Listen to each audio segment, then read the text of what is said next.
यहाँ पर आ जाएं। जी बहुत बहुत धन्यवाद। मैडम ने अपने जीवन का जो बौद्धिक कर्म किया है, जिसमें उन्होंने अपनी पूरा उनकी आज हमारे बीच होगी, हम उसका लाभ उठा पाएंगे।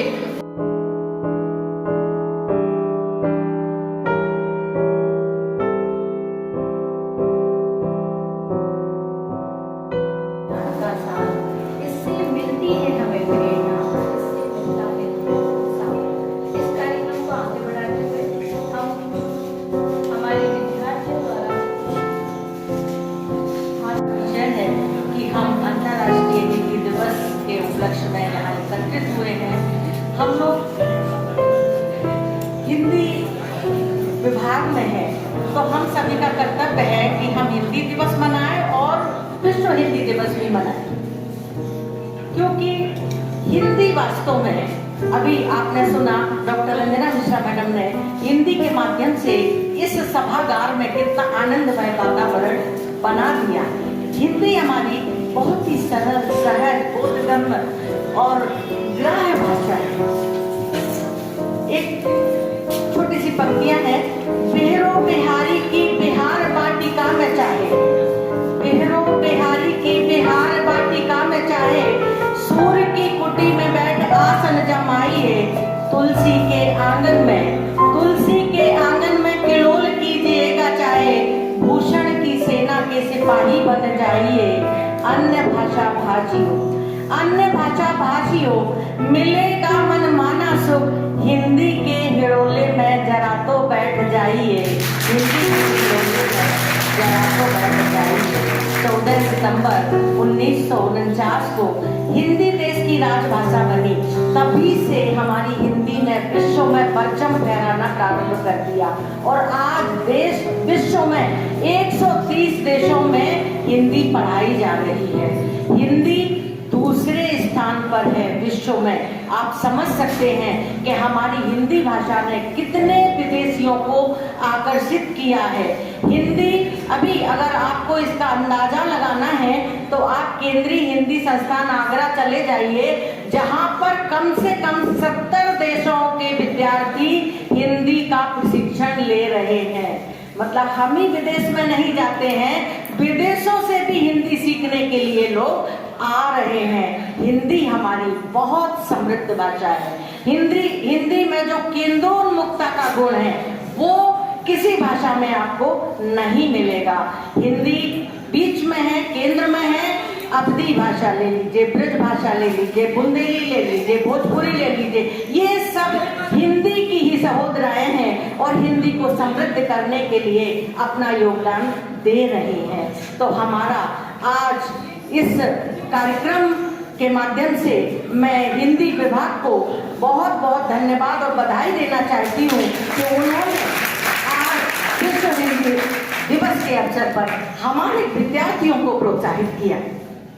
डॉक्टर रंजना मिश्रा, मातृभाषा बुंदेली में कितना काम आपने किया है। 4 पुस्तकें तो अभी दी हैं, आपका शोध प्रबंध भी इसी पर केंद्रित रहा है और आप BA 3rd ईयर में हमारे यहाँ बुंदेली भाषा और साहित्य पढ़ाया जाता है।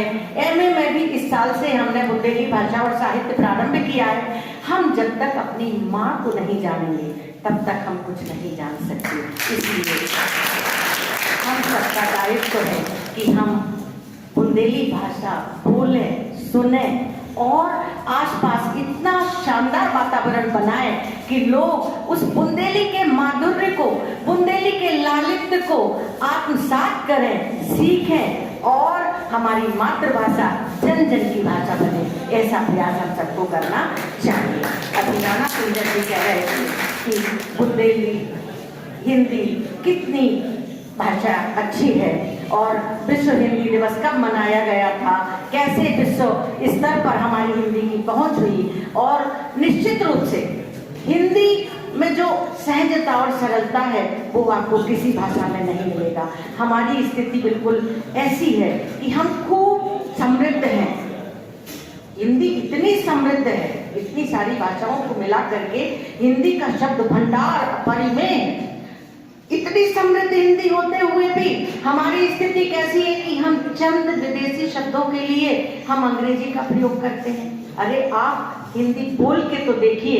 अभी आपको डॉक्टर रंजना मिश्रा मैडम ने बताया कि किस तरह से बिना पढ़ी लिखी महिला भी किस तरह से काव्य में संवाद कर रही है और पहेलियां बुझा रही है। आप देखिए बुंदेली में कहावतें हैं, पहेलियां हैं, बुझौल है, और आप पर्यायवाची शब्द, विलोम शब्द, आप हिंदी को प्रारंभ करना तो शुरू कीजिए। और ये हम कैसे शुरू कर पाएंगे?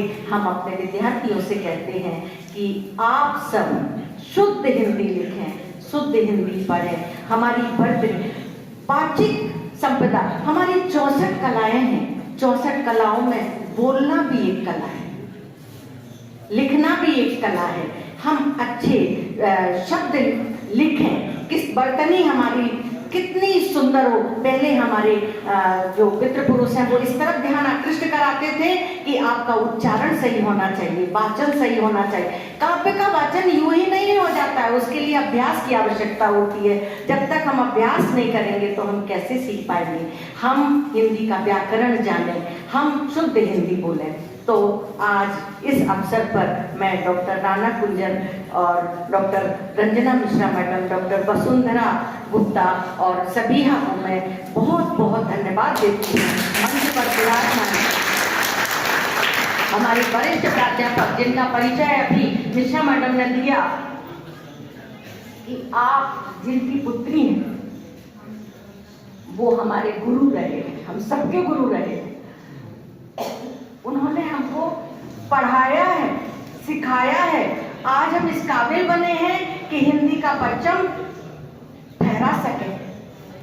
उनकी बेटी आज आपके सामने है, जो कभी रुके नहीं, कभी थके नहीं, अनवरत साहित्य की सेवा करते रहे, हिंदी की सेवा करते रहे। और उन्होंने अपने संस्मरणों के माध्यम से संस्मरण विधा को जीवंत कर दिया। ऐसे कांति कुमार जैन की पुत्री यहाँ बैठी हुई हैं, उनका भी मैं अभिनंदन करती हूँ। और मैं तो चाहती हूँ कि पुस्तकालय में सर की सभी पुस्तकें विद्यार्थियों के लिए होना चाहिए। आज मंच के माध्यम से हिंदी विभाग को समृद्ध करने के लिए अपनी पुस्तकें दी हैं, और मैं भी आज आपको हिंदी विभाग के लिए अपनी पूरी, मेरी 55 किताबें हैं, मैं सभी किताबें हिंदी विभाग में रखती हूँ।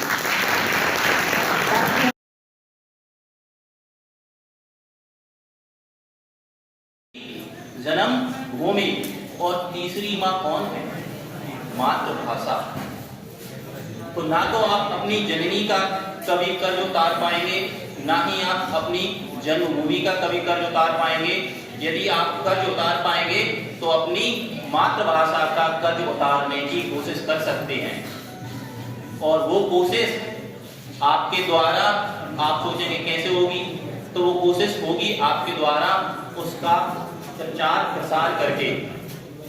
यदि आप अपनी मातृभाषा का अपने आसपास, अपने क्षेत्र में कितने कॉम्पिटिटर हैं, प्रचार प्रसार करते कितने हैं, कॉम्पिटिटर हैं, तो ये तो बात तय है कि आप पूर्णतः कर्ज तो नहीं उतार पाएंगे, मगर उसमें कुछ अपना योगदान जरूर दे पाएंगे।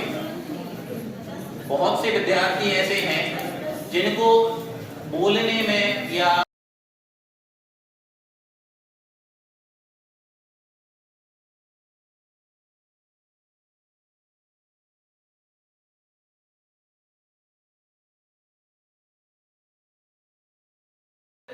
बुंदेलखंडी या हिंदी के लिए आप क्यों संकोचते हैं? उसमें संकोच क्यों खा जाते हैं? नहीं खाना चाहिए मित्र। कहीं भी आपको अपनी भाषा, अपने भाषा का बोलने से, प्रचार प्रसार करने से कहीं भी संकोच नहीं खाना चाहिए। इंग्लिश का यूज कर रहे हैं, कम्युनिकेशन के रूप में कर सकते हैं। जहां आपको लग रहा है कि हाँ भाई साहब यहाँ नहीं चलने वाली, करें, कोई दिक्कत नहीं। मगर इस चीज से आपको अपने आत्मबल को